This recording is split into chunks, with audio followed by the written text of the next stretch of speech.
Ini bisa langsung mulai ke ini, berarti yang pertama ini ya, PKL dan KTTA ya, bisa langsung. Sebentar Atau? Kak, mungkin Kakak belum on cam, on camnya belum Kak.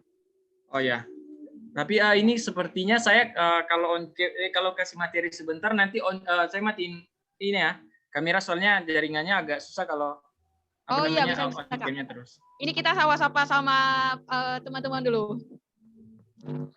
Oke, bentar ya. Iya.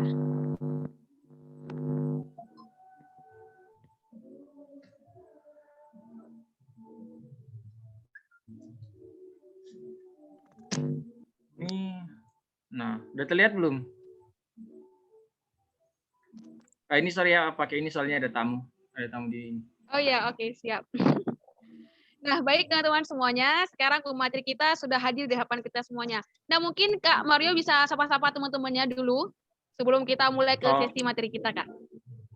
Oh ya, selamat malam ya adik-adik ini, adik-adik tingkat ini ya, tingkat sekarang udah masuk tingkat 3 ya, berarti mereka udah adik-adik dan Jaya. Ya semoga inilah sukses pas tingkat 3 ini. Udah tinggal 1 tahun lagi kan, baru wisuda nanti. Ya semoga mereka bisa wisuda offline sih nanti. Kalau kami kan masih online. Oke. Mungkin selanjutnya teman-teman semuanya, karena Kak Mario juga udah hadir di hadapan kita semuanya. Nah, nanti di sesi pertama, Kakak sebagai moderator yang akan memimpin sesi talk show ini, akan melakukan talk show dengan pemateri, dan kemudian di akhir akan ada sesi tanya-jawab dengan para peserta. Nah, adapun tema kita pada malam hari ini adalah strategi jitu untuk menghadapi kehidupan di tingkat 3. Nah, mungkin langsung saja Kak Mario, saya persilakan untuk Kakak menjelaskan kepada teman-teman semuanya terkait seputar PKL dan KTTA di tingkat 3 nanti, Kak. Silakan, Kak. Oke, berarti ini saya izin share screen ya, mau upload. Iya, benar. Iya, benar. Silakan, Kak.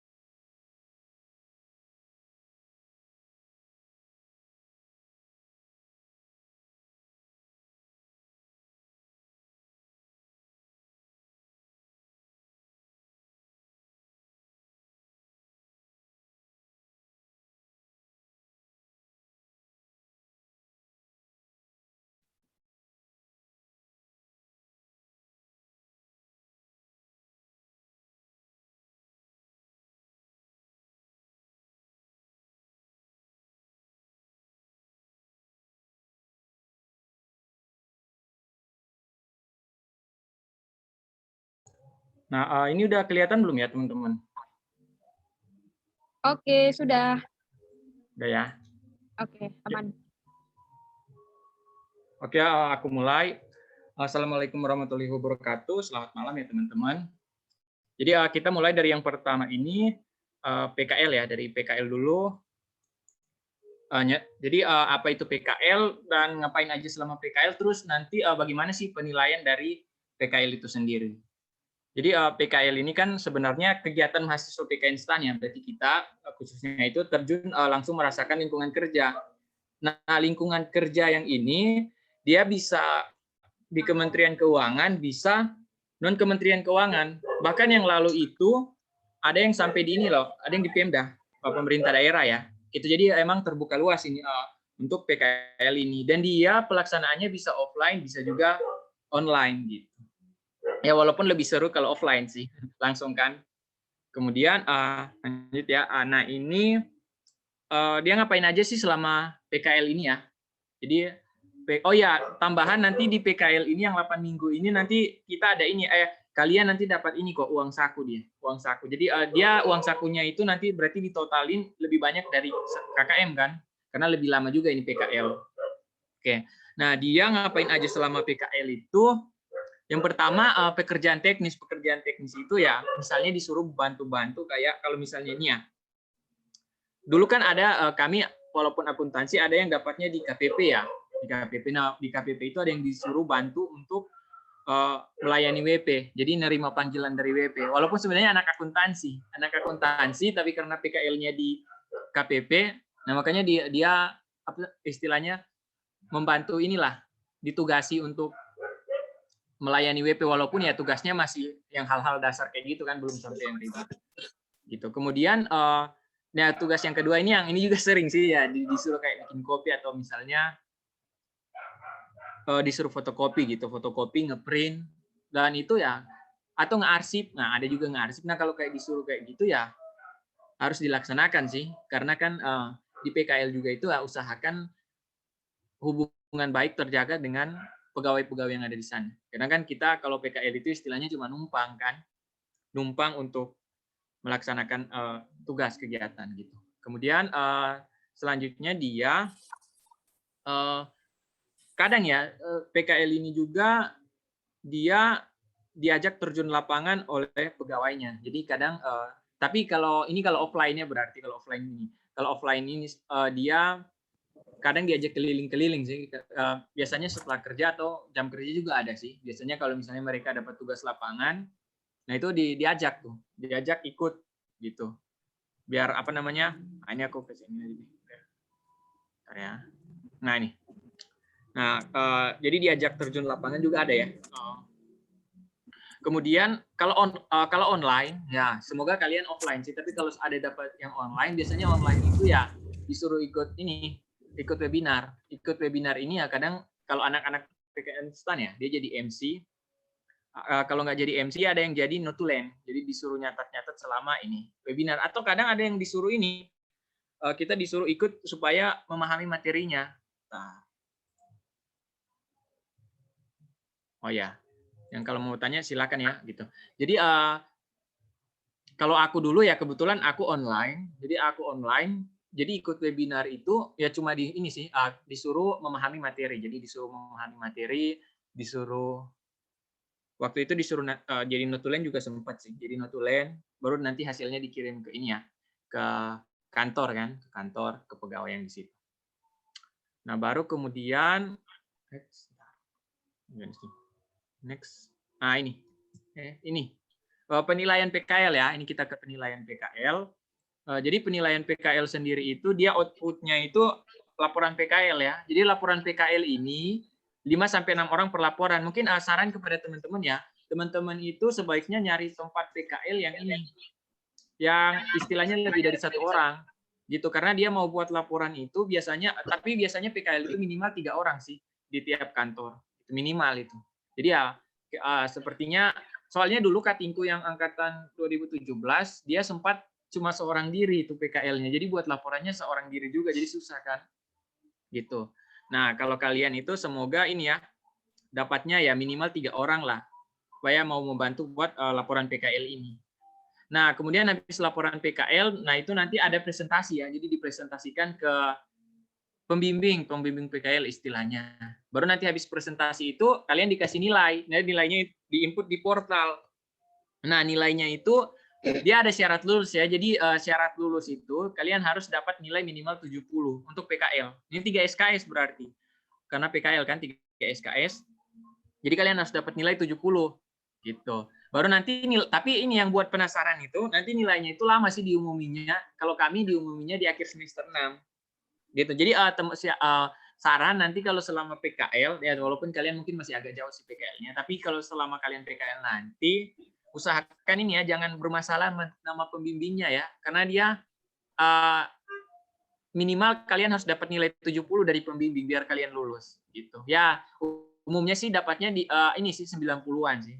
Ada yang 98, temanku ada yang 100, aku sendiri 98 gitu. Tapi itu nilai standar sih 90-an itu kalau PKL.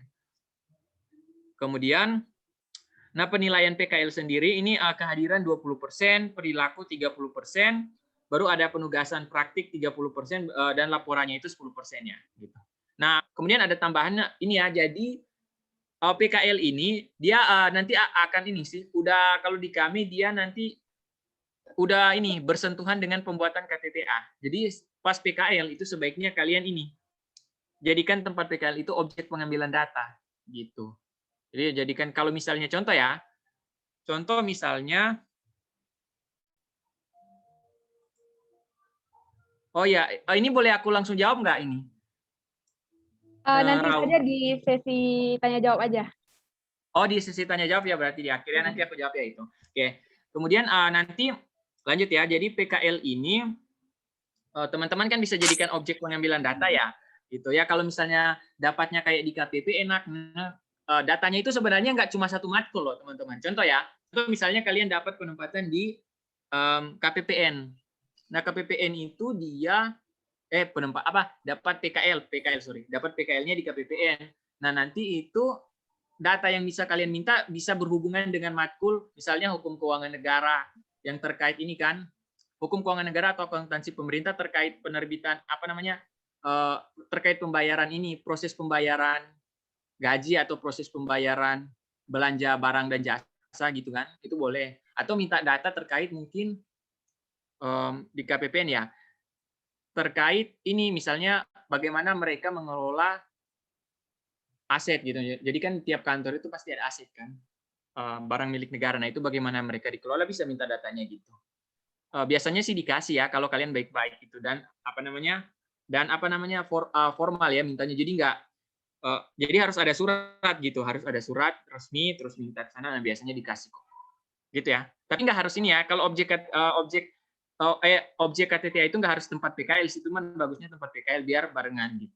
Aku sendiri beda soalnya kalau aku objek KTTA aku dengan tempat PKL-ku ini nggak apa namanya berbeda. Jadi objek KTTA aku di desaku, tempat PKL-ku itu di apa sana di daerah lain kan, jadi nggak ada hubungan. Lanjut ya. Kemudian, nah kita lanjut ke KTTA ya berarti sekarang. Itu tadi udah ya PKL udah sampai di penilaian.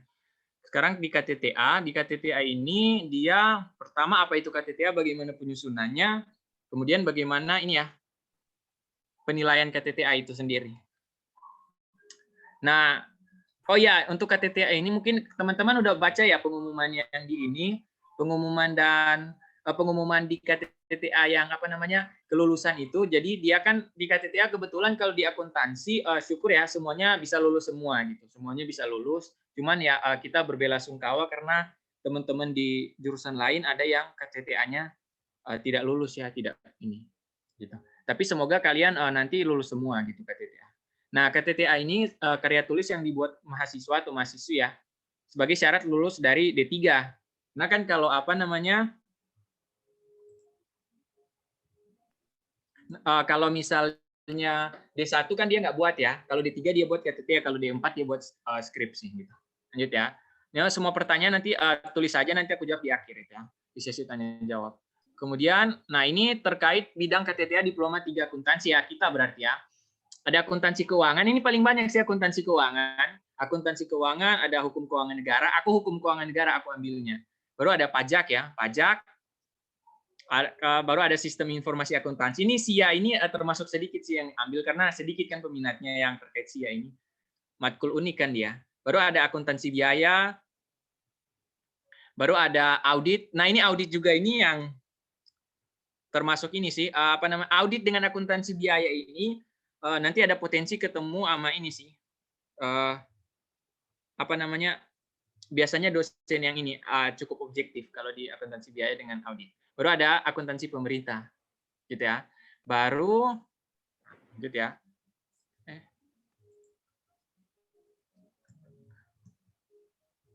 Oh, udah.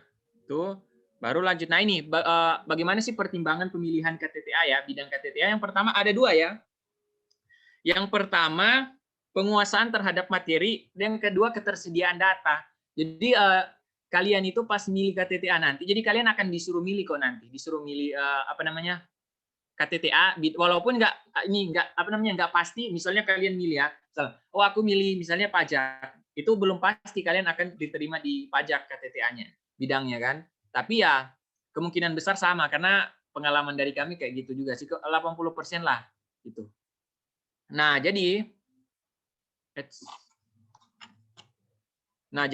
dia ada dua ya, penguasaan terhadap materi dengan ketersediaan data. Karena gini, selain kalian harus kuasai materinya, itu KTTA itu dia kalau bisa dibilang ya sangat bergantung sama data. Karena yang kalian olah itu bukan cuma ini, bukan cuma landasan teori yang kalian olah itu di pembahasan itu ya datanya, data KTTA. Makanya buat teman-teman nanti usahakan kalau misalnya ada kenalan di apa namanya suatu instansi pemerintah atau apa, nah itu bisa mungkin ini ya kayak dipakai untuk mengumpulkan data gitu kan, mengumpulkan data. Soalnya banyak juga yang kayak gitu kan. Jadi temanku tuh dia ada yang datanya itu dari ini malah dari apa namanya dari perusahaan ayahnya sendiri. Jadi di UMKM ayahnya gitu. Baru, nah apakah data ini wajib data primer? Data primer itu kan data yang diminta langsung kan, jadi teman-teman dari objeknya. Nah nggak wajib sih sebenarnya. Ada beberapa dosen yang memperbolehkan pakai sekunder. Contohnya itu Pak RSU ya. Pak RSU mungkin teman-teman tahu ya, salah satu dosen favorit mata kuliah pajak. Tuh. Nah, dia itu nggak ngewajibin mahasiswanya untuk pakai data primer gitu. Dan selain beliau biasanya di mata kuliah akuntansi keuangan, nah itu banyak juga yang nggak pakai data primer sih, cuma dari laporan keuangan gitu. Tapi biasanya yang bidang-bidang kayak misalnya ya pajak, hukum keuangan negara, akuntansi pemerintah, itu biasanya mata-mata audit juga, akuntansi biaya, itu mata-mata kuliah yang ini sangat membutuhkan data, sangat bergantung pada data. Gitu.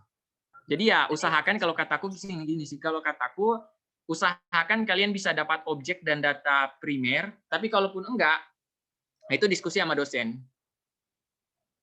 Gitu ya. Gitu. Terus lanjut. Nah, data primer sendiri ini data primer ini ya, ini data yang ini kalian minta langsung ke objek ya. Gitu. Jadi kalau misalnya data sekunder itu kan contoh ya gini. Data primer itu contohnya kalian misalnya ambilnya matkul misalnya hukum keuangan negara deh, kayak aku kasih contoh deh punya aku. Hukum keuangan negara terus yang aku bahas tentang APBD ya. Gitu. Nah, itu berarti data primernya itu apa ya? Data primernya itu ya aku minta ini, laporan atau data APBD dan pertanggungjawabannya ke pemerintah desa. Jadi istilahnya kalian minta langsung ke objek. Itu data primer. Nah, kalau data sekunder itu contohnya apa? Data sekunder itu contohnya data yang udah ada di internet lah istilahnya, tanpa perlu ada objek. Kalau di pajak, contoh data sekunder itu misalnya pertumbuhan ekonomi. Pertumbuhan ekonomi kan kalian nggak perlu ini ya, nggak perlu minta misalnya ke Kementerian Keuangan atau ke BPS terus minta data, nggak perlu ya. Itu di internet udah ada tuh disediakan. Nah itu contoh data sekunder. Jadi data yang istilahnya boleh diambil tanpa perlu datang langsung ke objeknya gitu. Langsung di internet aja banyak. Itu ya data sekunder dengan data primer. Gitu. Nah ya biasanya yang sangat penting sebenarnya biasanya data primer sih. Walaupun data sekunder juga penting. Tapi ya kadang banyakkan juga dipakai keduanya sih. Data berbarengan, sekunder sama primer. Baru ini adalah timeline-nya ya. Jadi yang pertama kalian milih bidang KTTA dulu kan, dari yang tadi 7. Baru pengumuman dosbing, baru penyusunan proposal nih, habis proposal kalau habis proposal baru pengumpulan data ya. Nah ini pengumpulan data ini. Tapi gini sebenarnya kayak pengumpulan data ini ya. Ini kan dia udah ada timelinenya sendiri kan. Tapi sebenarnya sekalipun misalnya kalian masih nyusun proposal nih, terus kalian udah mau udah mau curi-curi dikit lah datanya atau istilahnya udah mau nengok-nengok datanya gitu, udah boleh sih. Dari awal kalau misalnya dosbing kalian udah setuju ini ya topik yang kalian ambil, nah itu kalian udah bisa udah bisa ya mulai lirik-lirik lah datanya gitu. Baru habis pengumpulan data nanti ada bimbingan ya dan penyusunan KTTA. Ini penting gini ya. Kalau kalian bimbingan itu ada syarat minimal ya. Syarat minimalnya kalau nggak salah dia 7 kali kalau kami. 7 kali bimbingan. Jadi jangan gini ya kalian nanti pas penyusunan KTTA jangan misalnya kalian itu tidak ada inisiatif. Jadi misalnya kalian di akhir-akhir menjelang pengumpulan terus kalian ini baru minta bimbingan. Nah itu susah karena gini ya. Dia kalau bimbingan kalian tidak melewati 7, dia kan minimal 7 kali bimbingan. Kalau kalian nggak lewat 7 bimbingan, itu kalian dianggap KTTA kalian nggak selesai. Kalau nggak selesai ya udah tidak lulus gitu. Makanya yang bimbingan ini usahakan gini ya, setiap ada waktu kosong atau ada apa, langsung minta ini dari dosen. langsung minta bimbingan. Bimbingan ini nggak harus lewat Zoom, bisa juga lewat WA. Jadi Pak, konsultasi dong terkait ini. Nah, itu bisa masuk ke bimbingan. Jadi usahakan setiap ada kesempatan minta bimbingan ke dosen supaya memenuhi syarat tadi ya, yang 7 kali bimbingan. Gitu. Baru habis bimbingan nanti pengumpulan untuk dinilai. Teman-teman yang mungkin ini ya, kalau bisa ya nanti pertanyaannya kirim lewat ini ya, umum gitu. Maksudnya umum supaya kan semua juga boleh baca ya. Jadi semua boleh baca dan semua boleh tahu pertanyaannya, kan boleh dijawab. Gitu ya. Baru dia kan pengumpulan untuk dinilai. Nah, ini nilainya nanti ada 2 dosen ya. Ada 2 dosen. Itu baru dia ada penilaian KTTA, nanti penilaian itu baru ada revisi, baru pengumpulan akhir. Lanjut ya. Lanjut. Ini tips menyusun. Sebentar, ini udah akademik ya. Ntar kembali ya. Nah, ini tips menyusun KTTA. Yang pertama doa ya. Yang kedua, membangun komunikasi yang baik dengan objek KTTA. Kalian tahu nggak temanku itu, karena dia kan orangnya kalau ngechat itu, jadi ada temanku nih, dia kan orangnya kalau ngechat itu agak mungkin ya, oleh sebagian orang lain itu dianggap kurang sopan gitu, mungkin karena terbiasa dari budaya atau apa. Nah, akhirnya gara-gara itu sama objek KTTA-nya tuh yang awalnya mau ngasih data, ya kan, awalnya mereka mau ngasih data. Jadi nggak jadi karena apa? Karena menurut mereka itu si anak itu mintanya nggak sopan gitu. Nah, itu makanya aku bilang membangun komunikasi yang baik dengan objek ya gitu.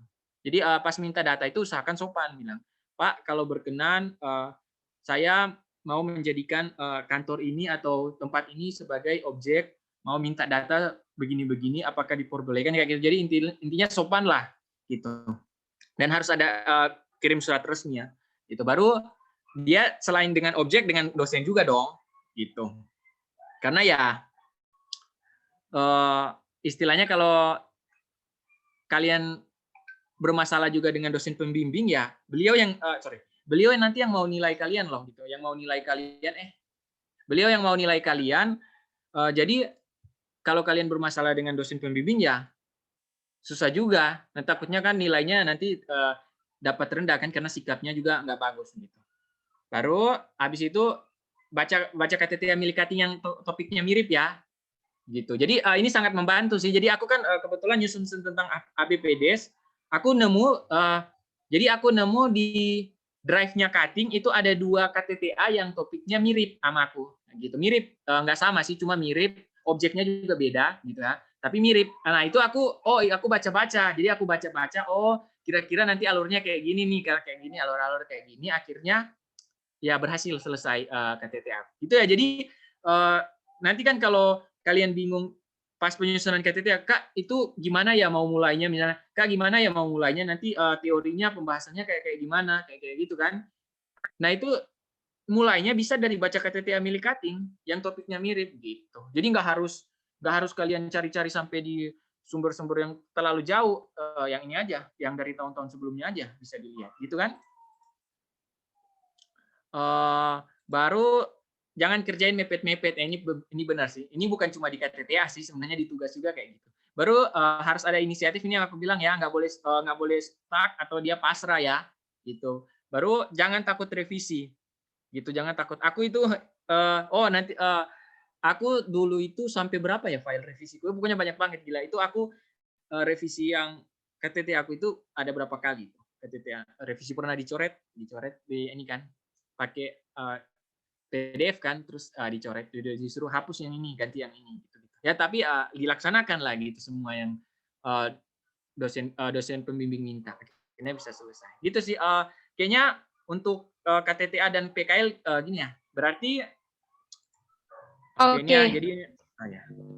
Oke, terima kasih kepada Kak Mario yang telah menyampaikan materinya. Nah, langsung saja kita bacakan pertanyaan dari teman-teman. Yang pertama dari Titik. Kak, izin tanya, anggota kelompok dan tempat PKL itu dipilih lembaga atau dipilih sendiri? Silahkan Mario untuk menjawab. Oh ya, jadi kalau ini ya, jadi untuk tempat PKL itu kalian pertama gini, kalian boleh isi survei ya nanti. Jadi kalian pas PKL itu nanti disuruh isi survei tempat mana yang istilahnya prioritas kalian mau PKL gitu. Jadi istilahnya kalian ngisi survei dulu, tapi penentuan akhirnya di apa namanya lembaga atau ya dari panitia yang tentuin gitu. Dan ini sih ya istilahnya kalau banyak juga yang sebenarnya agak kelempar juga sih, kayak aku kan milihnya di Manado ya PKL, tapi jatuhnya ujung-ujungnya dapat tempat PKL di Makassar, walaupun online sih online. Temanku yang di Jawa milihnya kan di Jawa, dia malah dapatnya yang di Manado gitu ya. Jadi istilahnya kalian boleh milih, tapi penentuan terakhir tetap di lembaga atau panitia yang ini.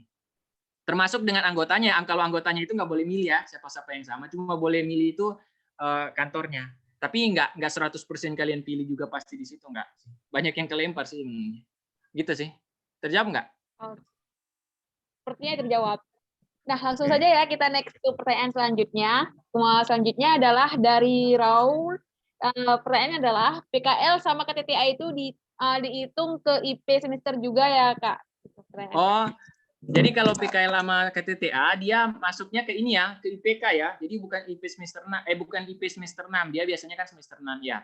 Jadi dia masuknya ke IPK ya. Jadi ya agak ini juga sih. Soalnya kan kalau misalnya dia kan kalau PKL itu kan biasanya dapat nilai 90-an kan, PKL itu kan sebenarnya bisa menambah ini kan.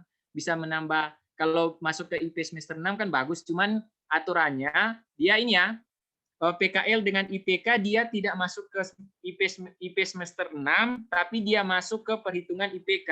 Jadi masuknya ke IPK bukan semester 6 gitu. Gimana, terjawab nggak? Oke, mantap. Nah, langsung saja kita lanjut ke pertanyaan selanjutnya ya, Kak Mario.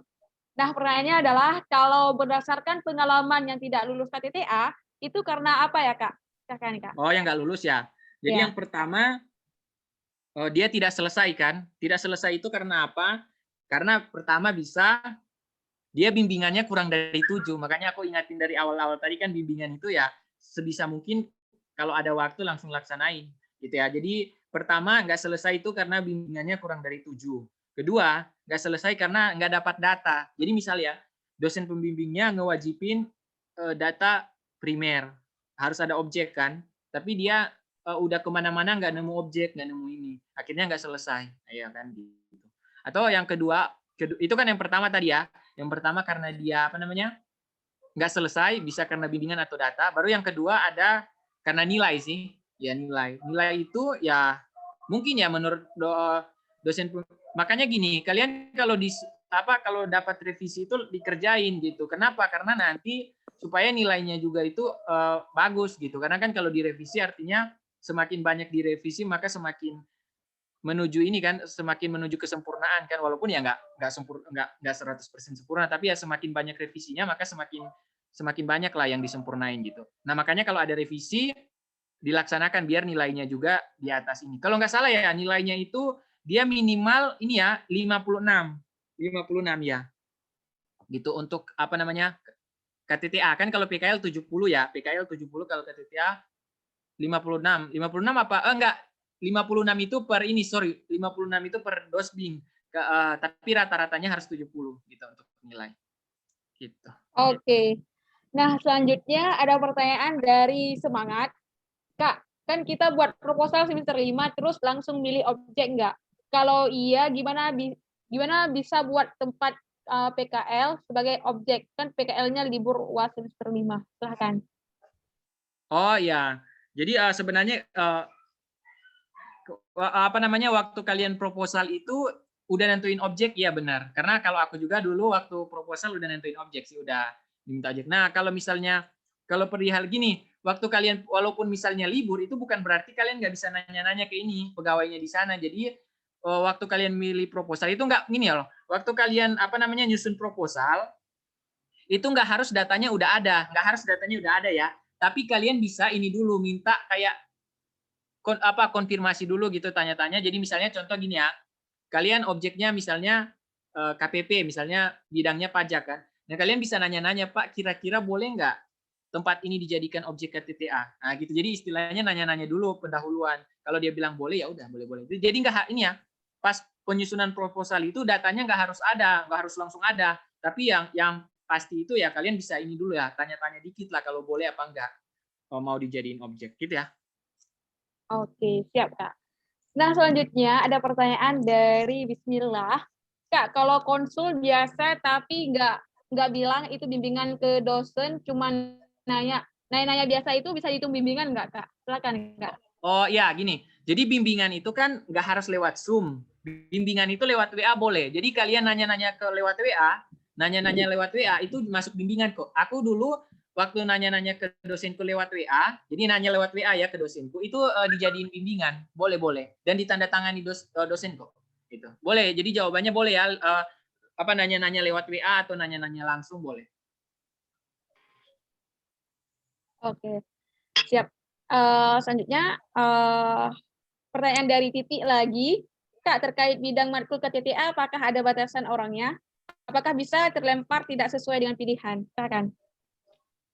Kalau batasan iya ada. Kenapa ada batasan? Karena dia dosennya. Jadi pertama gini, kan dosen itu terbatas ya jumlahnya ya. Jadi jumlah dosen pembimbing itu terbatas. Nah, kalau seandainya dosen pembimbing di mata kuliah tersebut itu sudah full semua, istilahnya kan, misal dosen pembimbing itu apa namanya dari lembaga direncanakan untuk 100 mahasiswa, misalnya pajak nih contoh ya. Jadi mata kuliah pajak itu dosen pembimbingnya direncanakan untuk 100 mahasiswa. Nah, kalau misalnya yang milih pajak 200, nah berarti sisanya kelempar. Ya, jadi bisa kelempar. Tapi kelemparnya itu biasanya di pilihan 2 kok. Pilihan 2 atau enggak pilihan 3.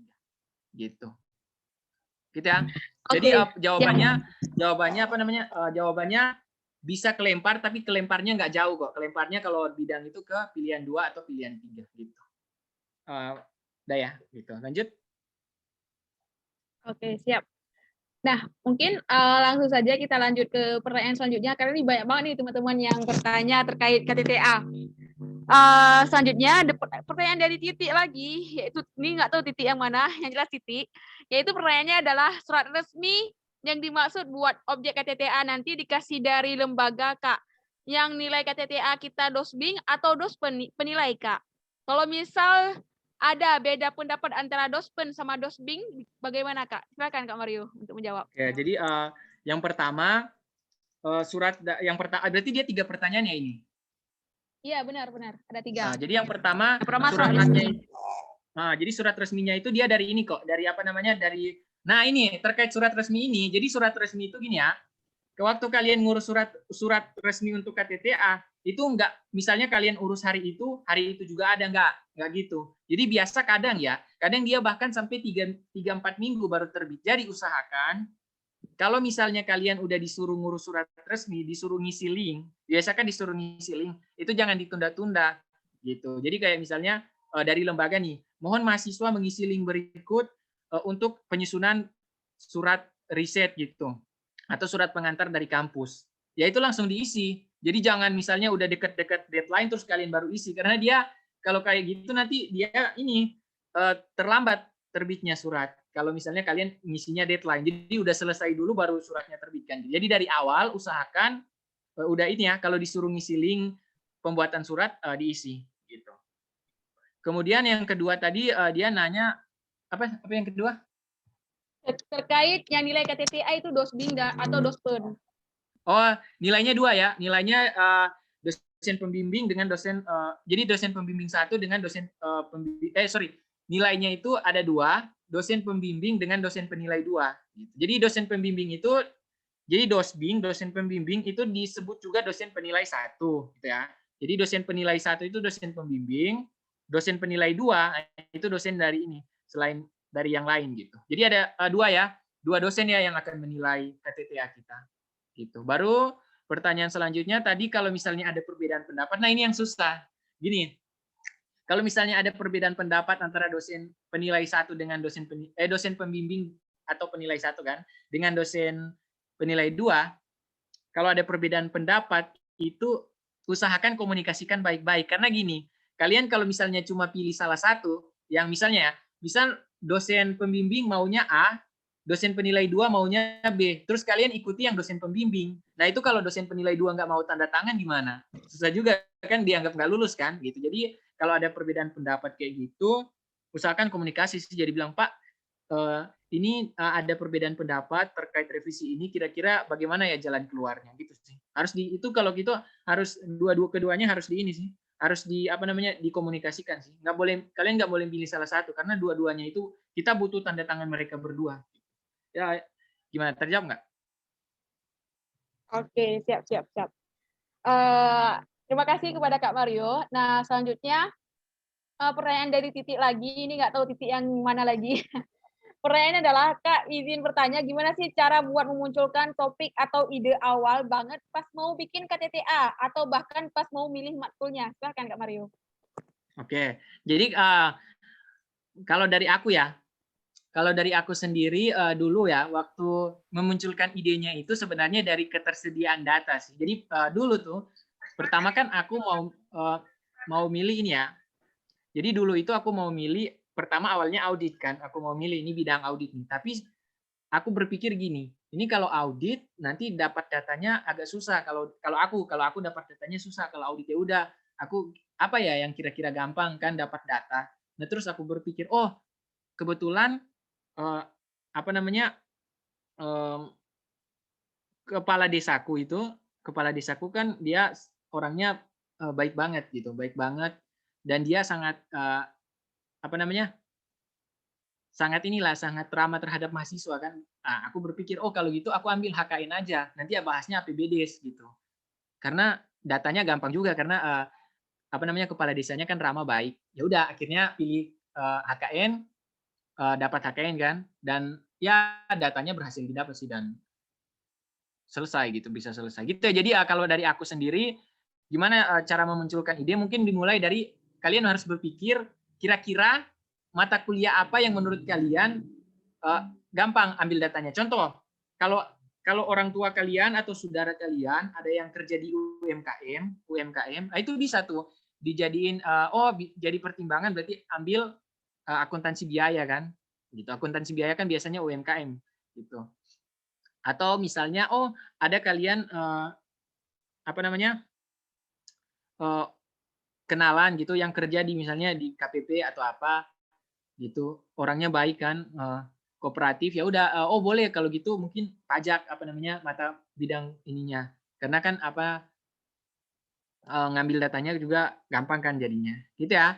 Tapi gini, dua pertimbangannya itu bukan cuma gara-gara data ya, tapi ini juga ya harus kuasai juga materinya. Jadi jangan juga gini, aku mau ambil mata kuliah, aku mau ambil pajak karena datanya gampang buatku gitu kan. Terus tapi aku nggak nguasain pajak ya itu susah juga. Jadi harus ini ya pertimbangannya harus dua ya, data dengan penguasaan materi. Kalau untuk memunculkan ide-ide mungkin dari aku sih ini nih, sering baca ini. Nah kalau terkait ide ya khusus ide topik itu kalian mungkin boleh ini sering baca-baca ini. Jadi kalau ada lowong mungkin hari Minggu atau hari Sabtu itu kalian sering baca-baca KTTA milik Kating. Nah itu biasa muncul ide gitu ya. Oh bagus nih, kayaknya aku mau ambil kayak yang mirip ini, misalnya aku mau ambil yang mirip ini tapi objeknya beda. Nah, boleh tuh. Jadi baca aja dari KTTA Kating gitu ya. Gimana? Terjawab nggak? Oke, siap. Luar biasa, sangat terjawab, Kak. Nah, langsung saja nih pertanyaan terakhir mungkin di sesi ini sebelum nanti kita lanjut di sesi akademik, yaitu pertanyaan oleh Azwari. Nanti pertanyaan teman-teman bakal kita jawab juga nanti di sesi akademik ya teman-teman. Nah, pertanyaan dari Azwari yaitu Kak, untuk draft kumpulan KTTA yang tahun-tahun sebelumnya, kalau boleh tahu ada nggak ya? Gitu. Silakan Kak. Oh ya itu ada kok, ada. Jadi kalau di aku itu dia ini sih kalian punya ini kan ya pengurus angkatan ya, biasanya diurus oleh pengurus angkatan ada kok itu. Kalau aku itu malah sampai 2 tahun ke belakang ada. Jadi 2000 yang Kating 2017 dengan Kating 2016 ada draft KTTA-nya. Itu dan draftnya lengkap itu. Apa namanya dari ribuan mahasiswa ada semua gitu. Jadi ada kok tersedia. Aman. Oke, siap. Nah, sebelum teman-teman semuanya, sebelum kita lanjut pertanyaannya, kita bakal diskusi terkait sesi akademik, yaitu Kak Mario akan menjelaskan tentang hal-hal yang berkaitan akademik di tingkat 3. Nah, sebelumnya saya persilakan kepada Kak Mario untuk menjelaskan seputar akademik di PKN STAN. Silakan, Kak. Oh ya, oke ya. Nah. Oh, bentar ya, aku izin stop share, aku mau cek sesuatu. Oh, udah. Oke, share screen. Oke, sekarang kita masuk ke apa namanya KTTA ya. KTTA, sorry, akademik nih, akademik. Jadi pertama akademik ini jangan anggap remeh ya, tingkat 3 ini ya. Jadi gitu. Karena ya tingkat 3 ini istilahnya ya, walaupun ini ya, jadi jumlah DO di tingkat 3 itu lebih sedikit dari tingkat 2. Itu kalau di kami semester 5 itu 3 orang, kalau semester 6 ada ini ya, 6 orang ya, kasihan sih, tapi ya apa namanya, kita sebagai mahasiswa juga kan nggak punya kuasa lebih kan gitu. Cuma yang kita bisa bantu teman-teman kita untuk belajar gitu. Nah, jadi itu ya, jadi tingkat 3 ini jangan dianggap remeh. Kemudian khusus kalian akuntansi Dananjaya itu kalau nggak salah dulu kan sempat rame ya, kalau kalian itu semester 5-nya malah nggak ada matkul bonus karena udah kepake semua. Iya, jadi kalian harus ini apa namanya, hati-hati juga, lebih hati-hati karena adik-adiknya, karena yaitu aku bilang nggak ada matkul bonus ya.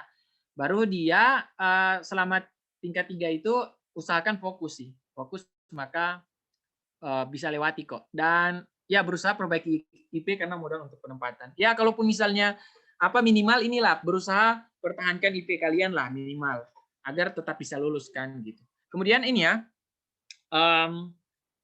aku cuma bilang kalau tingkat 3 ini jangan pernah patah semangat gitu.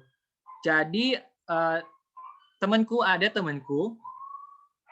dia awalnya itu dia nilai UTS-nya itu 40. Ini kisah nyata. Jadi dia nilai UTS-nya 40 terendah sekelas. Jadi 40 terendah sekelas. Kemudian tapi dia nggak menyerah sih, dia nggak menyerah. Dan waktu kemarin pengumuman nilai, dia bilang ke aku kalau nilainya itu di UAS jadi 90. Jadi bayangkan dari UTS 40 di UAS jadi 90. Jadi dari yang terendah sekelas di kelas menjadi salah satu yang tertinggi di kelas kan 90. Itu salah satu bentuk bahwa kalau kalian nggak menyerah, ya walaupun UTS ya, tapi semoga UTS-nya juga dari UTS juga semoga udah aman sih. Cuman kalau misalnya UTS-nya kayak gitu, itu jangan menyerah gitu. Jangan menyerah karena ya belum berakhir itu, gitu ya. Masih banyak ini apa namanya? Masih banyak harapan lah intinya. Gitu. Baru next ya, next. Nah, ini kita akan review matkul ya, review matkul. Oke. Jadi pertama, ini yang khususnya aku review matkul ini yang semester 5 dulu ya, semester 5. Jadi dia pertama ada AKL. Nah, AKL ini yang aku kalau boleh jujur ya, dari semua mata kuliah kalau yang menurutku yang paling susah sih AKL ini sih. Kalau di tingkat 3 ya, di AKL ini karena ya aku agak sempat drop ini di AKL juga sih. Jadi AKL ini kenapa aku bilang susah? Karena dia sifatnya itu kontinuitas. Jadi gini, AKL itu kalian tahu nggak? Dari pertemuan pertama sampai pertemuan ke-14 itu nyambung terus materinya. Jadi emang topiknya itu emang sama. Jadi istilahnya nyambung-nyambung terus. Jadi kalau di awal kalian ketinggalan atau nggak menguasai, maka itu sampai di akhir itu dia apa namanya nggak akan terkuasai gitu. Makanya ini aku bilang AKL ini susah karena pemahamannya itu emang harus dari awal. Nanti deh kalian lihat itu dia terkait ini apa namanya terkait kepemilikan. Nah tapi dia itu biasanya kepemilikan yang di atas 50%, ya kan. Jadi istilahnya yang memegang kendali kan, kendali penuh itu di atas 50% gitu. Nah ini hati-hati ya, saranku hati-hati di AKL ini karena dosen AKL ini di AKL juga banyak yang ini sih agak objektif ya, sangat objektif gitu. Baru habis AKL kita ke AKSK. Nah, AKSK ini dia banyak menguji pemahaman dasar akuntansi sih. Jadi AKSK itu banyak main di ini sih. Dia kayak gini. Jadi nanti pas kalian belajar AKSK, jadi kalian belajar AKSK, nanti kalian akan ini loh, materi-materi yang udah lewat itu kalian akan temui lagi. Contoh ya, misalnya gini. Kalian tingkat 2 dapat ini kan? Tingkat 2 apa tingkat 1 itu dapat terkait FOB kan, FOB destination, FOB shipping gitu. Mungkin ada yang udah lupa, ada yang masih ingat. Nah, itu kalian nanti akan temui lagi nih di AKSK ini. Baru ada juga misalnya contoh terkait ini apa sih namanya yang Leasing. Nah, leasing itu, nah, tapi leasing nanti di praktik audit sih. Dia di semester 6 sambungannya. Nah, itu kalian akan nemui juga itu. Padahal kan udah lewat kan, tapi akan ditemui juga itu. Jadi dia banyak menguji pemahaman akuntansi dasar dan yang udah lewat juga. Akan banyak diuji AKSK. Itu. Baru kalau yang TABK, nah TABK ini dia cepat-cepatan menggunakan Excel sih. Aplikasi sih. Banyaknya sih Excel sih. Cuma nanti ada aplikasi query juga. Dan ini ya, TABK ini juga yang soalnya kalau kalian mungkin pernah baca Stan Invest atau waktu dia UTS itu TABK UTS TABK ya. Waktu kami itu soalnya ini emang dirancang nggak bisa selesai gila. Itu emang kalian mau cepet-cepetan tanganmu kayak gimana pun dia apa namanya nggak bisa selesai. Tapi tenang kok. Biasanya kalau soal yang dirancang nggak bisa selesai itu biasanya nanti dia ada bonus sih, bonus poin gitu. Baru kalau yang ALK, nah ini ALK ini sebenarnya kalau ujiannya itu kalau menurutku yang nggak terlalu apa namanya nggak terlalu susah, cuman dia ribetnya itu di ini sih apa namanya tugasnya. Oh ini itu pertanyaan bagus, tapi aku jawab di akhir aja itu pertanyaan bagus tuh karena kalian TABK-nya offline ya benar. Jadi dan nanti di akhir. Nah kalau ALK ini dia banyak ditugas, jadi kalian nanti disuruh apa namanya buat laporan keuangan, analisis laporan keuangan lah itu. Ya, kira-kira gitu kan. Baru yang terakhir kalian 5 kan. Nah, ini ekonometrika. Ini matkul baru ya. Kalau aku lihat ini gabungan dari statistika dan ekonomi sih. Ini aku belum bisa kasih review karena kan belum pernah lihat soalnya. Maksudnya kami belum pernah merasakan langsung gimana soal untuk ekonometrika ini kan. Cuman kalau statistika sendiri apa namanya? Kalau statistika sendiri juga cenderung susah sih kalau statistika karena kan terkait matematika ya. Nah, cuma nanti statistika ini, nah ini ekonometrika, statistika udah digabung lagi nama ekonomi, gitu ya. Kemudian,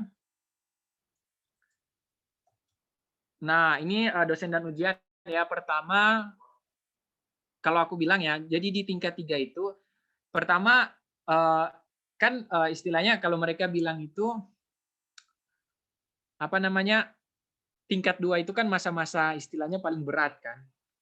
Nah, karena dosennya banyak banget yang objektif waktu tingkat 2. Tapi kalau tingkat 3 itu, ini ya teman-teman perlu diingat bahwa tingkat 3 itu dosennya objektif juga sebenarnya. Jadi nggak terlalu apa namanya nggak terlalu beda jauh sama tingkat 2 gitu. Banyak juga dosen-dosen yang objektif-objektif ya di tingkat 3 ini. Dan ini ya.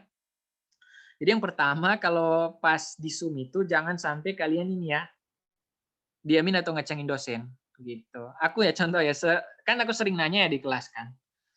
Itu dapat di salah satu matkul itu dapat 90-an aktivitas, teman kelas yang lain dapat 70-an. Jadi kalian bayangin selisih berapa aktivitasnya? Selisih 20 loh aktivitasnya. Gitu. Jadi nggak usah takut inilah kayak misalnya nggak usah takut ini bertanya gitu di kelas. Atau kalau kalian mau itu apa namanya? Kalau kalian mau itu bolehlah kalian bagi-bagi pertanyaan antar teman kelas kan. Itu buat apa? Nambah-nambahin aktivitas boleh. Gitu ya. Baru kalau ada tugas ya kerjakan gitu. Dan ini ya jangan cantik gini. Nah, kalian kan ini nanti dua matkul itu TABK dengan AKSK. Nah, ini perhatikan baik-baik ya. Jadi TABK dengan AKSK itu dosennya itu rata-rata auditor. Jadi auditor itu mereka itu gampang sekali menemukan kalau misalnya ada kecurangan atau apa. Makanya pas ujian itu usahakan ini ya jujur, menjunjung tinggi integritas dan jangan mencontek. Dan gini, bahkan TABK ya, kalian tahu nggak TABK itu dosen waktu kami semester 6 ini itu dosen sempat buat ini. Dia kayak sempat buat suatu aplikasi. Nah, aplikasi itu dia digunakan untuk menguji apa namanya kalau ada yang ini jawabannya istilahnya mirip antara satu dengan yang lain. Maksudnya miripnya itu jadi kalau misalnya kemiripannya itu 100% atau 99%, maka itu dicurigai itu kerjasama gitu. Jadi ada aplikasinya dibuat oleh apa namanya dosen TABK gitu. Saking ahlinya mereka ini kan, apa namanya? Saking ahlinya mereka kemampuannya menemukan kecurangan itu. Mereka jago. Jadi ya tolong dijunjung tinggi integritasnya. Udah tingkat 3 loh kalian itu. Misalnya sekarang tinggal 1 tahun lagi gitu. Jadi jangan gak hal sepele baru rugi sendiri. Gitu. Baru next ya. Nah, ini gimana ini aku kasih contoh soal AKSK. Ini mau di sesi tanya jawab atau sesi tanya jawab dulu atau selesaiin dulu nih jawab soal ini? Langsung diselesaikan soal dulu, nanti baru kita sesi tanya jawab. Ya. Silahkan, Kak. Nah, oh ini contoh soal AKSK ya. Ini karena kebetulan aku tentornya kan AKSK ya. Gitu. Jadi ini teman-teman bisa baca soalnya dulu ya. Soalnya coba lihat. Jadi kan ini PTA memiliki, oh tunggu bentar. Aku sambil buka Excel ya. Ntar ya aku stop share, aku mau buka Excel. Jadi biar lebih enak pembahasannya.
Teman-teman bentar ya, ini lagi sementara proses buka Excel emang agak lama sih karena ada beberapa app yang aku buka juga.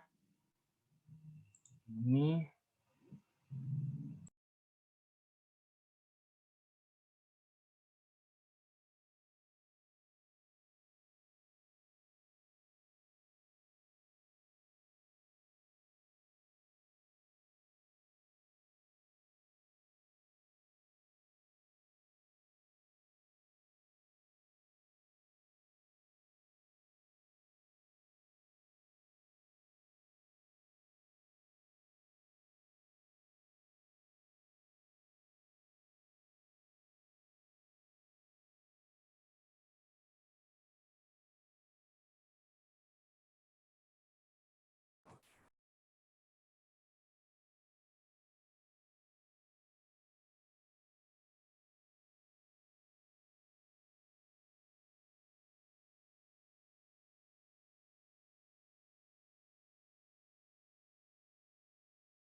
Oh, astaga.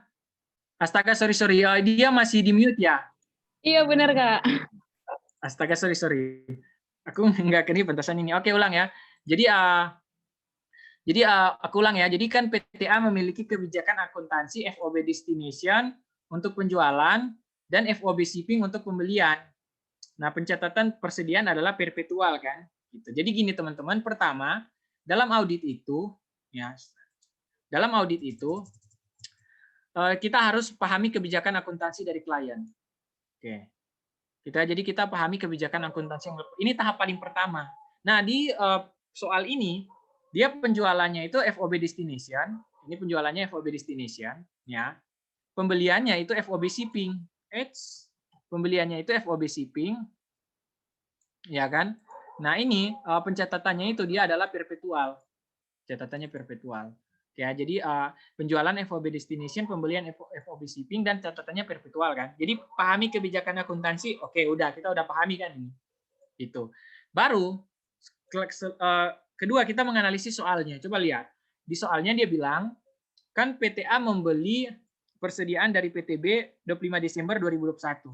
Sampainya itu 2 Januari 2022. Jadi ini sampai 2 Januari 2022. Hanya seperti ini. Ya kan? Nah, dia sudah mencatat pembelian ini dalam buku besarnya untuk periode 2021. Oke, jadi gini. Kalau kita kasih kesimpulan, dia beli 25 Desember 2021 sampai 2 Januari 2022. Nah, sudah dicatat di pembukuan 2021. Oke ya, ini contoh. Oke. Berarti kita akan mengecek gini. Kalau pembelian, dia catat pakai sistemnya apa? FOB shipping kan? Nih. Kalau pembelian kan dia pakai FOB shipping. Oke, jadi FOB shipping itu apa maksudnya kan? Gitu. FOB shipping itu artinya kalau standar akuntansinya itu kan dicatat pas keluar gudang penjual, ya kan?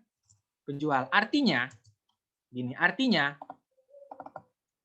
walaupun ini dia sampainya nanti 2 Januari, ini kan sampainya 2 Januari ya, 2022, jadi tahun depan. Tapi karena dia belinya itu sudah dari 25 Desember 2021, jadi istilahnya belinya ini asumsinya udah udah dalam perjalanan kan. Jadi udah keluar gudang penjual, udah dalam perjalanan. Berarti kita kesimpulannya berarti dia harusnya dicatat pada 2021 karena dia FOB shipping gitu ya, harusnya dicatat pada 2021. Berarti kesimpulannya apa? Kesimpulannya adalah perusahaan sudah benar. Jadi dia sudah benar karena sudah dicatat di pembukuan 2021, ya kan? Maka tidak perlu koreksi. Gitu ya cara lihatnya gitu untuk menganalisis apakah dia perlu dikoreksi apa enggak. Nah,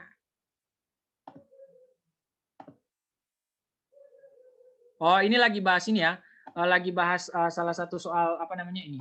Nanti ada di ini kok, dia ada di PPT yang dibagiin, kalian bisa lihat gitu. Jadi kan kesimpulannya cara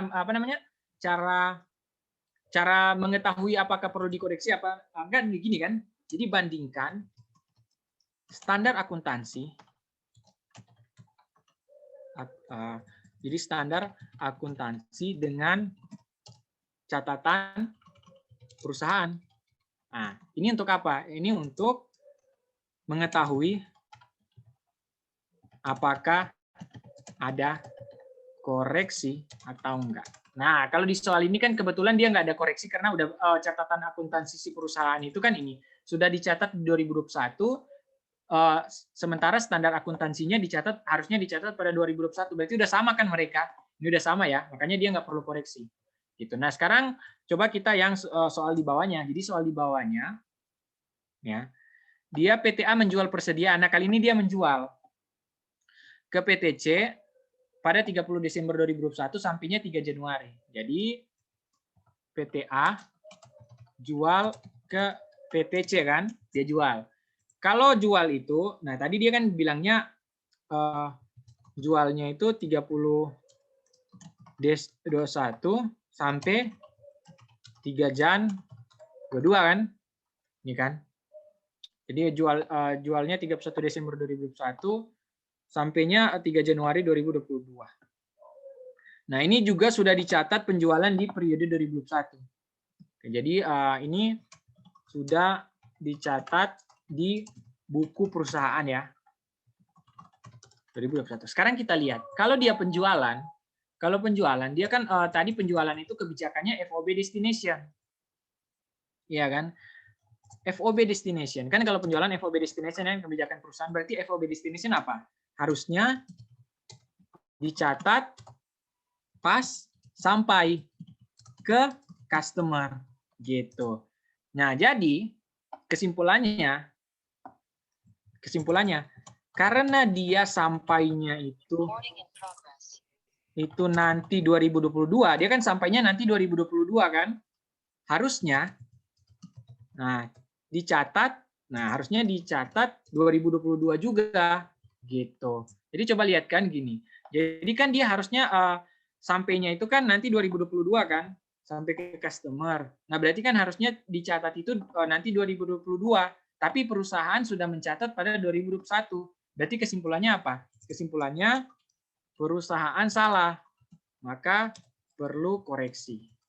Oke, koreksinya kayak gimana? Koreksinya kayak gini berarti. Ini kan penjualan ya, berarti kan kita membalik sales pada account receivable, baru kita membalik karena dia perpetual, maka kita membalik inventory pada COGS. Jadi ini kita namakan sebagai usulan koreksi dari auditor.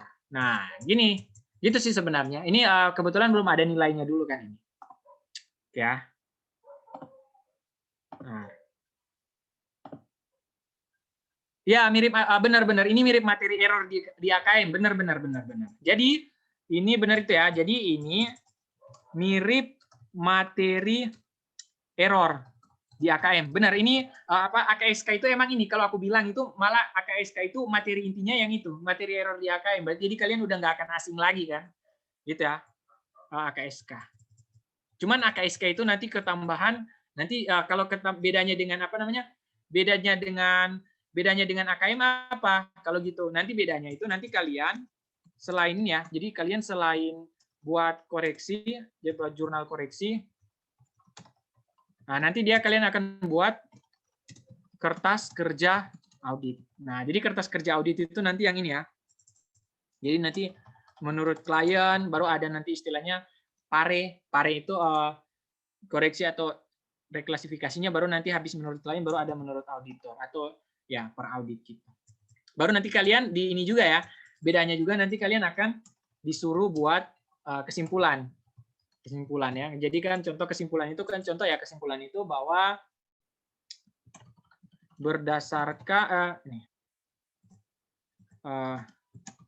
berdasarkan bukti audit yang kami terima, ini contoh ya, terima bla bla bla bla bla bla. Jadi berdasarkan bukti audit yang kami terima, misal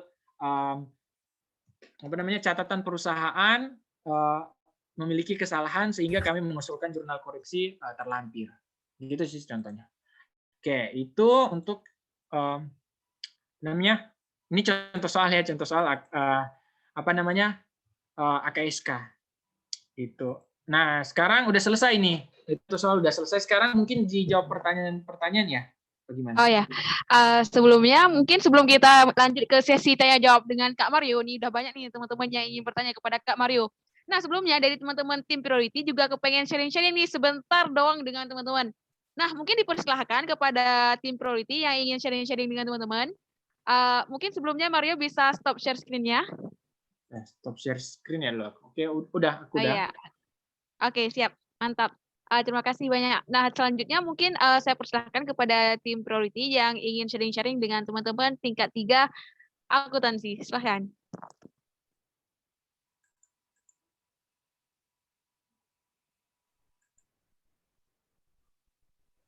Halo teman-teman semuanya, salam kenal. Aku salah satu tim Priority nih.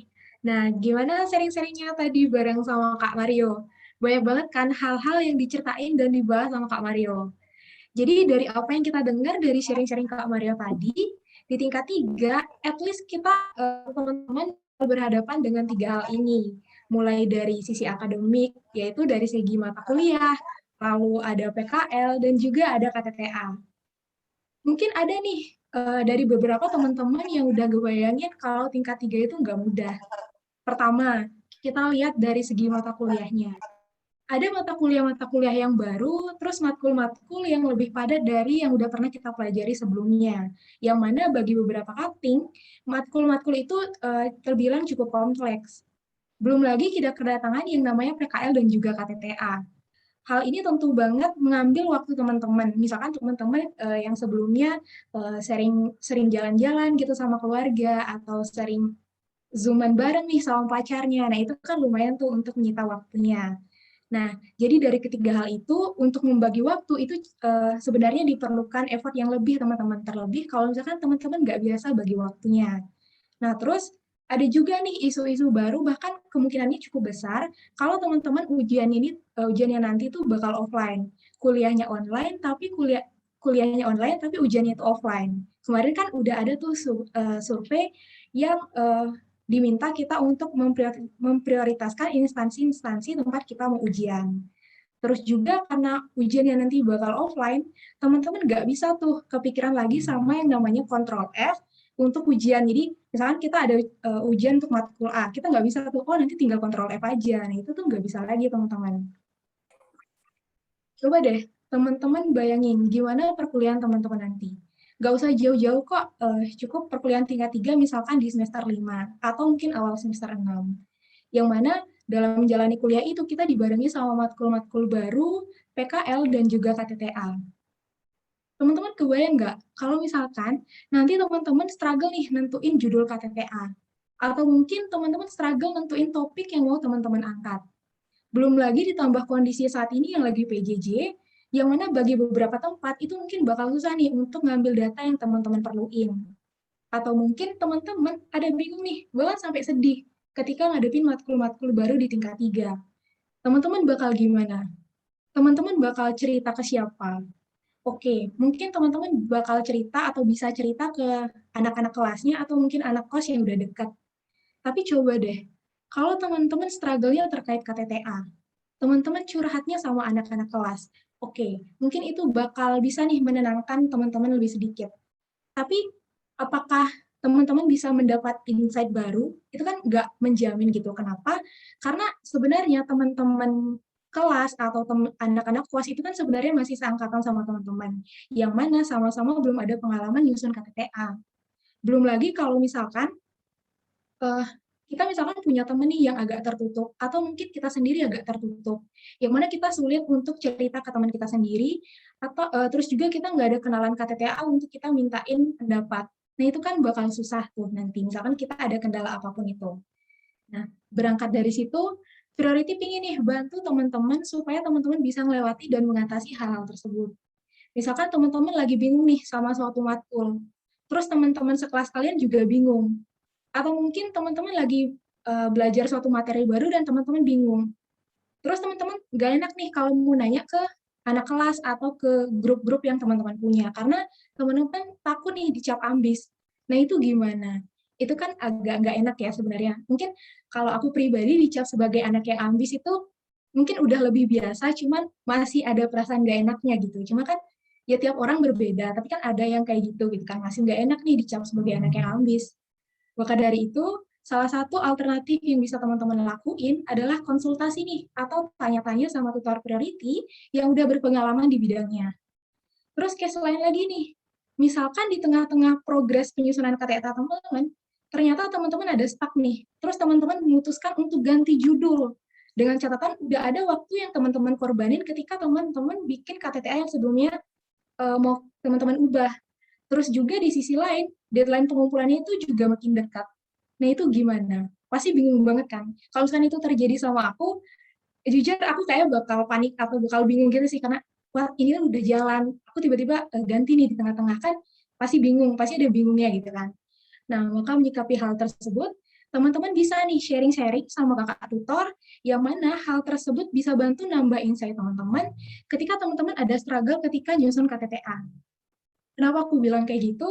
Karena kakak-kakak tutor priority udah lebih dulu nih ngalamin hal-hal yang kemungkinan besar akan teman-teman alami nantinya. Jadi bisa dibilang kayak lebih berpengalaman gitu, karena ya kakaknya emang udah lebih dulu nih nyusun KTTA gitu. Kita bakal bantu itu semua, kita bakal bantu menyediakan itu untuk teman-teman dengan cara priority akan buka bimbingan belajar yang disertai dengan bonus bimbingan KTTA. Yang mana di samping bantu akademik teman-teman, priority akan mewadahi supaya teman-teman bisa nih konsultasi dan nanya-nanya lebih lanjut terkait KTTA dan hal-hal seputaran itu ke kakak tutor yang lebih berpengalaman.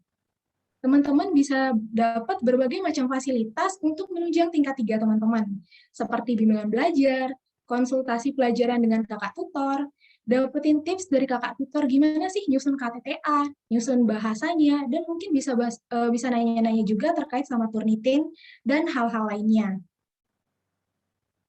Nah, ini ada penawaran spesial buat teman-teman yang ada di sini, teman-teman yang join talk show hari ini dan masih bertahan sampai detik ini, teman-teman bisa dapetin itu semua dengan menginvestasikan senilai 107.000 per matkulnya nih teman-teman.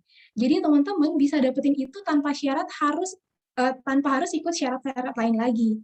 Teman-teman bisa dapat harga khusus ikut talk show yang mana biaya investasinya lebih murah daripada teman-teman ikut skema pendaftaran biasa.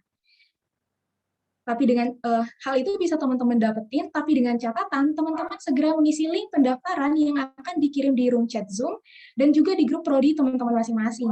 Yang mana batas pengisiannya adalah sampai besok siang pukul 13.00 WIB dengan menyertakan bukti SS atau screenshot mengikuti talk show hari ini.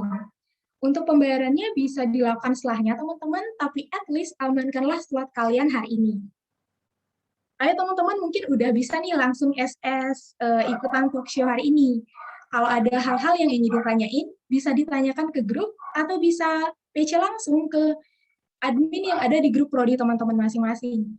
Untuk lebih spesifik, teman-teman bisa hubungi admin Sisin yang ada di grup talk show akuntansi gitu. Nah, oke mungkin itu aja dari aku. Semangat tingkat 3-nya teman-teman. Untuk waktunya saya serahkan kembali ke moderator. Oke, siap. Terima kasih sekali lagi kepada tim Proditi. Nah, selanjutnya mungkin langsung saja kita lanjut ke sesi tanya-jawab bareng Kak Mario. Nah, ini ada pertanyaan yang kece-kece nih, Kak. Nah, dari pertanyaan titik lagi, ini nggak tahu titik yang mana. Pertanyaannya adalah, Kak, PKL yang nilai berarti pihak kantornya ya. Nah, Kak, tadi kira-kira objek KTTA dari PKL itu matkulnya apa ya, Kak? Sama yang tadi, Kak.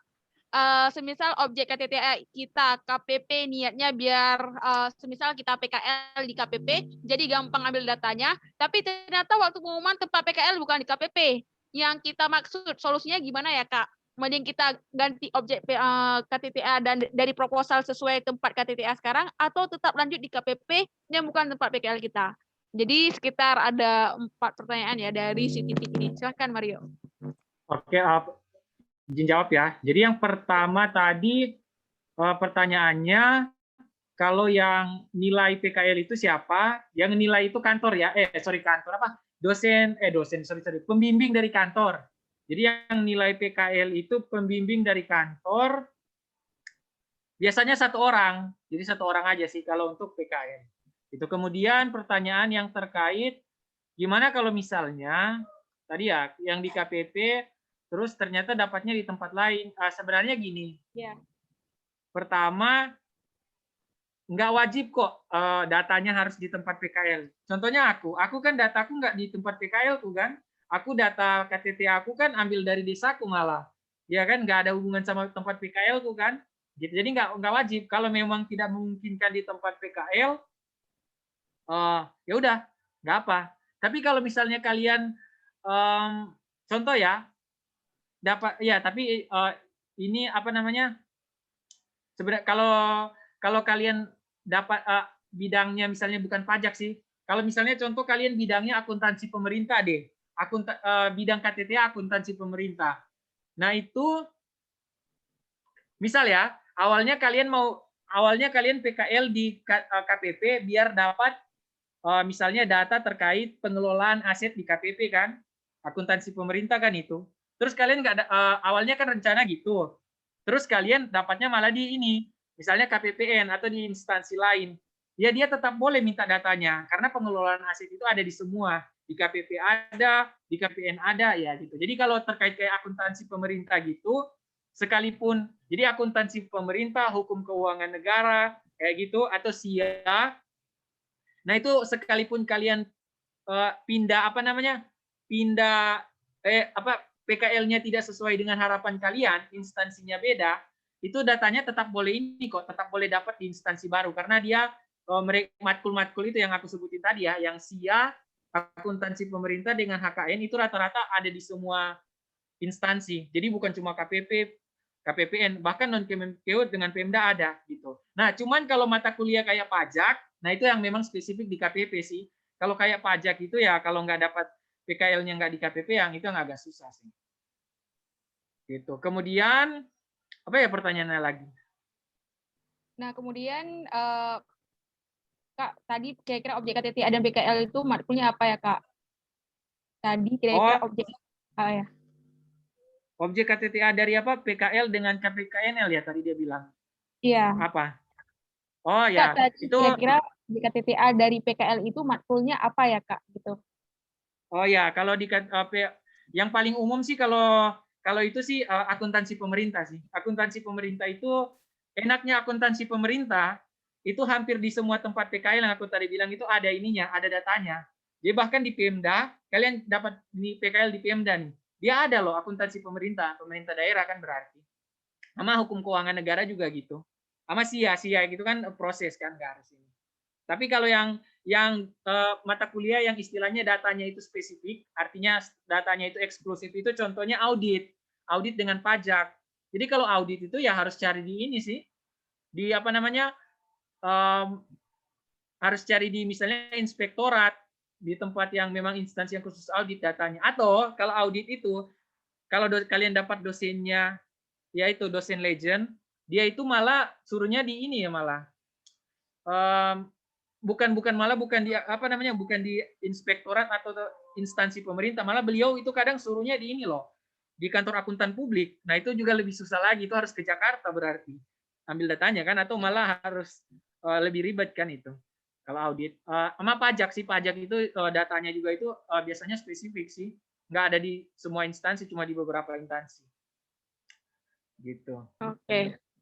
Nah, tadi pertanyaan Kak, PKL yang nilai berarti pihak kantornya itu sudah terjawab ya, Kak ya? Sudah ya, yang nilai pembimbing dari kantor, satu orang penilainya, satu orang Iya. aja. Siap.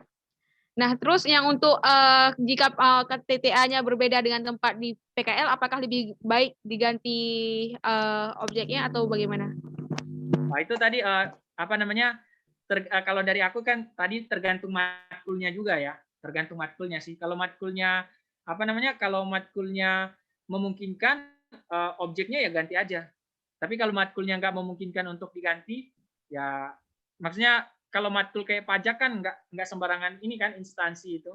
Ya jadi ya sebaiknya berusaha cari ini sih, cari apa? Cari data di tempat lain gitu. Oke. Nah, mungkin untuk pertanyaan Titik tadi udah terjawab semua ya. Nah, langsung saja kita lanjut ke pertanyaan AZ, yaitu Kak, tadi kan katanya ada limitation ya untuk pengambilan matkul buat KTTA ya, KTTA-nya. Nah, itu biasanya yang keterima itu dasarnya apa ya kan? Apa ya Kak? Misal ada kuota 100 untuk matkul pajak, tapi ada 200 orang yang milih. Nah, yang nanti keterima 100 orang itu dasarnya apa ya Kak? Apakah yang tercepat atau bagaimana? Terima kasih. Silakan Nah, Mario. untuk yang diterima itu dasarnya nilai kalian di matkul tersebut ya. Jadi dasar keterimanya itu nilai kalian di matkul tersebut. Jadi kalau misalnya kalian mau pilih akuntansi keuangan, ya usahakan berarti AKM kalian A sih. Kalau nggak A ya minimal tinggi lah. Itu syarat nilai ya. Jadi pertimbangannya itu murni dinilai. Nilai apa namanya? Nilai kalian di matkul tersebut. Itu sih. Oke. Selanjutnya pertanyaan dari M. Kak, ada pengujian KTTA kayak di kampus lain nggak? Yang di Zoom bareng dosen penilainya gitu, silakan. Oh, kalau yang itu nggak usah takut. Dia nggak ada kok yang kayak gitu. Dia cuma apa namanya? Kita cuma sampai di dosen nilai aja, nggak sampai di sidang-sidang kayak gitu sih. Nggak ada, nggak sampai di situ. Udah. Nah, kemudian ya pertanyaan dari 24. Kak Mario izin tanya, PKL nanti kan ada survei. Nah, surveinya itu bebas kita milih kantor apa atau udah ada opsi-opsi tertentu? Silakan Kak Mario. Oh, dia disediain ini sih sebenarnya. Kalau yang aku dulu itu dia disediain dari angkatan sih udah disediain. Jadi nggak juga ini sih, nggak juga sembarangan sih, nggak juga sembarangan. Oh mau bebas nih nggak. Dia yang di angkatan yang nyediain, kalian tinggal milih gitu. Jadi istilahnya opsinya itu sudah ada, kalian tinggal milih di antara opsi tersebut gitu ya. Oke. Nah, kemudian ada pertanyaan dari Lili. Kak, izin tanya, kami kan tidak ada matkul HKN. Nah, kira-kira matkul KTTA-nya bakal beda nggak, Kak, kalau misal jadi ekonometrika? Oh astaga, mereka nggak, oh mereka tingkat 1 dengan tingkat 2 nggak dapat HKN ya? Berarti kemungkinan nggak ada mata kuliah HKN. Berarti kalian bisa aja dapatnya, tapi nggak tahu ya kalau misalnya ekonometrika itu akan keluar di apa namanya, dijadikan apa namanya, bidang KTTA, karena itu kan sebenarnya baru juga kan gitu. Jadi ya kayaknya mungkin kalian itu HKN-nya aja yang dihapus. Jadi berarti kalau HKN dihapus gimana dong? Ya udah ambil akuntansi pemerintah aja kan. Mana mirip-mirip sebenarnya. Kalau kata dosenku malah sama sebenarnya itu. Akuntansi pemerintah sama KN. Gitu sih. Oke. Nah, terus Kak, objek KTTA wajib dikasih surat resmi nggak, Kak? Atau opsional surat resmi itu? Silakan. Oh, kalau misalnya sebenarnya opsional sih. Kalau kayak aku kan kayak udah dekat dengan kepala desaku kan, yaitu dia bilangnya gini, dia bilang ke aku nggak usah lah ribet-ribet kirim surat formal, ambil aja datanya. Ya udah aku ambil, nggak kirim surat. Cuman kalau yang kalian minta datanya itu instansi resmi pemerintah kayak misalnya di KPP, KPPN, apa namanya, misalnya DJBC, gitu ya, atau misalnya ya selain itu misalnya di Kemenkumham, temanku ada loh, dia sampai minta di kantor pusat Kemenkumham ada minta datanya. Nah itu harus resmi, wajib resmi itu. Kalau nggak resmi itu kalian diusir nanti, gitu. Wajib harus ada suratnya gitu ya. Nah, oke, terima kasih, Kak. Nah, ini mungkin tips buat teman-teman semuanya ya. Ini ada yang nanya, Kak. Kak, izin nanya, cara bagi Kakak bagi waktu antara ngerjain KTTA sama belajar gimana, Kak? Kak Mario ini KTTA belajar dan ngajar juga loh, Kak Mario ini keren. Lanjut, silakan Kak untuk memberi jawaban. Oh, gini ya, kalau KTTA sendiri kalau KTTA itu sendiri kan dia fokusnya banyak nanti di semester 6. Jadi tenang aja, karena kalian itu semester 6 itu kayaknya malah cuma 3 matkul ya. Kan semester 5 banyak. Nah semester 6 kayaknya kalian cuma 3 matkul apa 2 matkul. Nah itu cara bagi waktunya gimana? Itu tenang aja, karena dia malah kalau kayak gitu malah kalian banyak liburnya lah itu. Banyak kosongnya. Aku yang 4 matkul aja, di semester 6 yang 4 matkul, waktu nyusun KTTA itu ini kok kayak untuk waktu luang itu ya, untuk waktu luang ya kayak banyak lah istilahnya. Jadi banyak kosongnya gitu. Bahkan misal ya, kalau mata kuliah kalian itu dipadatin ya, misalnya 3 mata kuliah kan, dalam 1 minggu itu dipadatin di 2 hari. Nah itu ada 5 hari lowong kan, 5 hari lowong untuk belajar dengan KTTA ya, kalau menurutku ya cukup lah gitu. Jadi tenang aja, nggak usah takut waktu luang gitu. Oke, siap. Nah, itu ya teman-teman ya, semoga menjawab. Nah, selanjutnya ada pertanyaan dari KTTA. Kak, kalau lagi kerjain TABK, tiba-tiba laptopnya error, Kak. Waktu pengerjaannya habis. Itu ntar gimana ya, Kak? Bisa ngeri DO gitu? Di DO dong, Kak. Gitu. Gimana, Kak? Mungkin ada jawabannya yang bisa bikin semangat, teman-teman. Nah, itu sebenarnya kalau kayak gitu, pertama jangan panik dulu sih, jangan panik. Yang kedua adalah kalau kayak error gitu ya, itu ini sih dia harus hubungi dari apa namanya, panitianya. Panitia artinya lembaga sih. Kalau emang error, kalau misalnya ya, kalau errornya itu udah di menit-menit terakhir, udah selesai, gitu kan. Terus misalnya kalian errornya gara-gara error itu nggak sempat kirim jawaban, ya kan, nggak sempat kirim jawaban. Nah itu kan kalau kayak gitu nanti tinggal dihubungi ke lembaga aja, itu nanti bisa pengajuan ujian ulang sih, karena emang kendala teknis kan itu, kendala teknis. Oke. Jadi boleh mengajukan ujian ulang sih kalau kayak gitu. Emang kalau asal emang error kan, emang error emang apa? Asal ini jangan diam-diam juga. Jadi jangan error terus kalian nggak ngasih tahu siapa-siapa. Itu kan susah juga gitu. Iya benar-benar. Nah, selanjutnya ada pertanyaan lagi, Kak Mario. Kak, untuk TBK menurut Kakak minimal fitur Excel apa aja yang harus kita pahamin, Kak, supaya nggak ketinggalan banget gitu. Oh, nah kalau Excel itu pertama apa namanya yang utama ya itu biasanya pivot table ya, pivot table. Baru yang ada juga yang ini sum if, baru ada yang sebenarnya banyak sih rumusnya itu kayak sum if, terus ada nanti yang kayak kalau gabungin kan concerned, baru apa lagi ya matkul. Oh ini biasanya yang VLOOKUP paling sering juga VLOOKUP, baru index match, nah gitu. Index match dan ya kalian kan ini apa namanya? Nah, kalian kan offline, ya kan? Offline kan TABK. Jadi gini, ada positif, ada minusnya, ada positif, ada negatifnya. Jadi kalau negatifnya kalau offline itu kan kalian nggak bisa hafal rumus ya. Bukan nggak bisa hafal, sorry. Kalian nggak bisa apa namanya open book rumus kan, atau nggak bisa itu kan. Nah itu kekurangannya itu, negatifnya itu kalian nggak bisa open book rumus, jadi ya harus dikuasai kan atau apa minimal di inilah.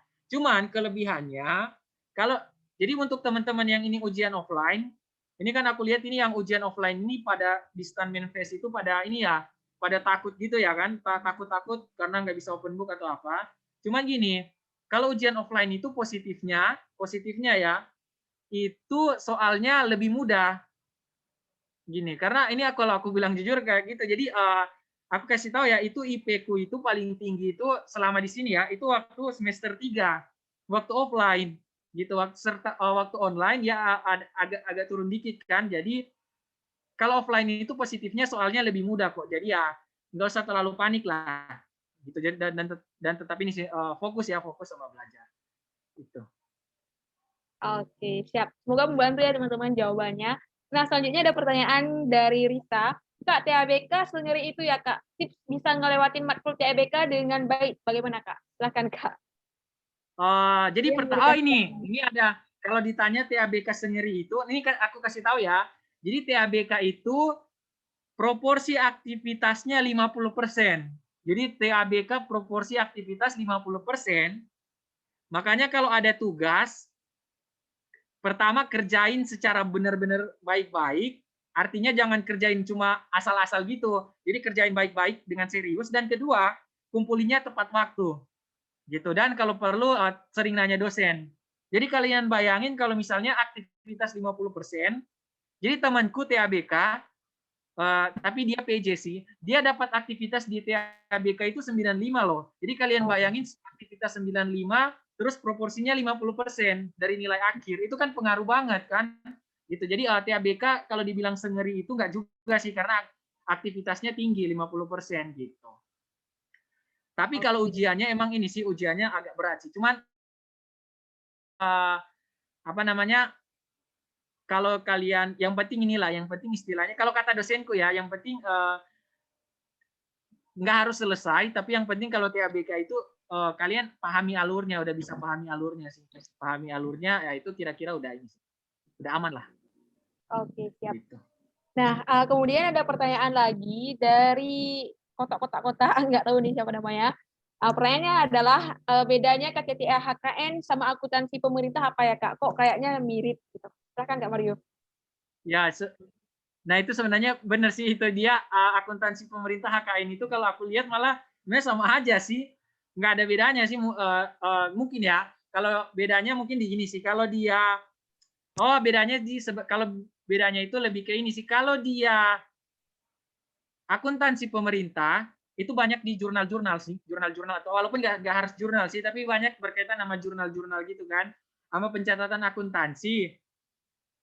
Kalau HKN itu dia banyak bermain di konsep atau di aturan. Contoh ya, aku kan KTT aku HKN dan dana desa.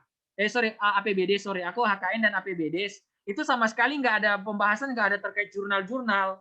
Nggak ada terkait jurnal-jurnal. Itu murni yang dibahas apa? murni yang dibahas itu prosedurnya, baru aturannya, baru bagaimana kualitas penyajian dana desanya gitu, kualitas penyajian APBD, pertanggungjawabannya. Jadi nggak ada jurnal-jurnal. Nah kalau yang akuntansi pemerintah, dia itu ada beberapa yang ini sih berkaitan sama jurnal-jurnal juga kan, pencatatan akuntansi. Ya bedanya di situ sih, ada beda sih sebenarnya, beda dikit lah. Oke, siap.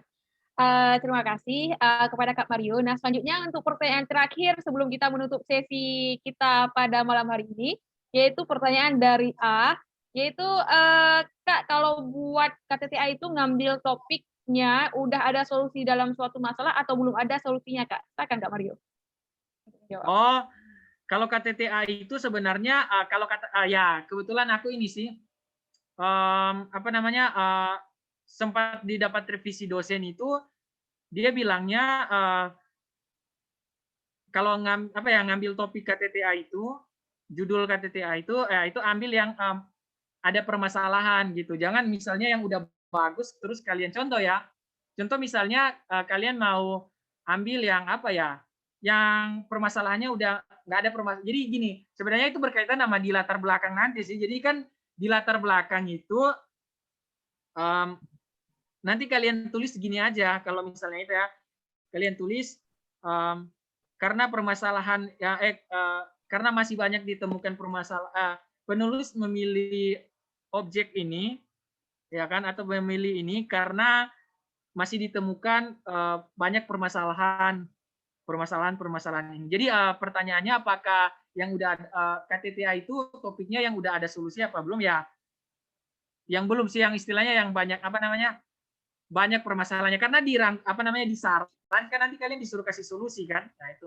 Jadi jangan ambil topik yang istilahnya udah jelas-jelas nggak ada permasalahan. Nah itu susah juga, karena kan yang dibahas di KTTA itu ya ada permasalahan atau terus kita bahas kan, terus nanti kasih solusi gitu sih. Oke, siap. Terima kasih banyak kepada Kak Mario yang udah menjawab pertanyaan. Izin bentar, ini aku mungkin 30 detik aja deh. Ini yang siap tadi kelupaan dikit, boleh nggak? Oh ya, boleh, silakan. Jadi yang siap ini ya. Nah kalau yang siap ini tadi aku kelupaan ya, nggak sempat singgung ya. Jadi yang siap ini dia hafalan sih, hafalan. Jadi kalau kalian pernah dapat PPKN nah ini tapi hafalan, banyak hafalan. Gila, dia itu bisa sampai ini loh, bisa sampai 800 halaman loh.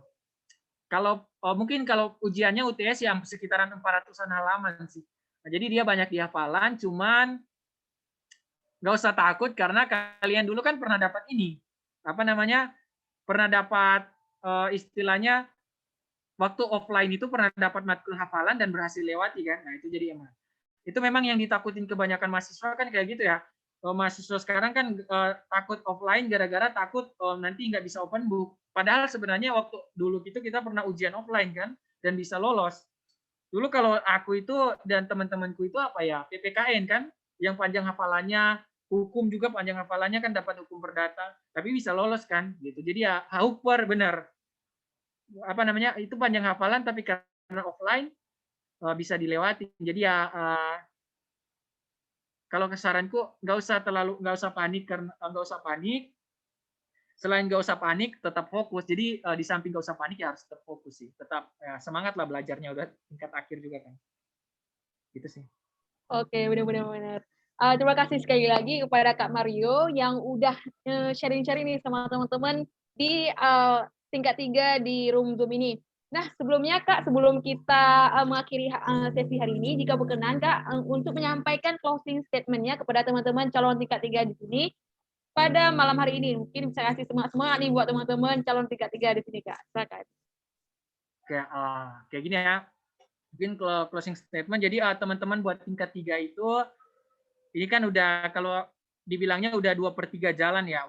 Udah masa-masa paling sulitnya itu di tingkat 2 udah berhasil dilewati kan. Jadi ini sekarang udah di tahap akhir lah, kalau istilahnya tahap akhir lah. Jadi di tahap akhir ini yang pertama jangan sampai ini ya. Jangan sampai semangatnya kendor. Aku nggak tahu ya kalau ini masih apakah masih semangat untuk belajar apa enggak, tapi ya semoga masih semangat lah. Semoga masih semangat. Kemudian yang satu juga saling ini loh, membantu sesama teman, tapi membantu dalam artian positif ya.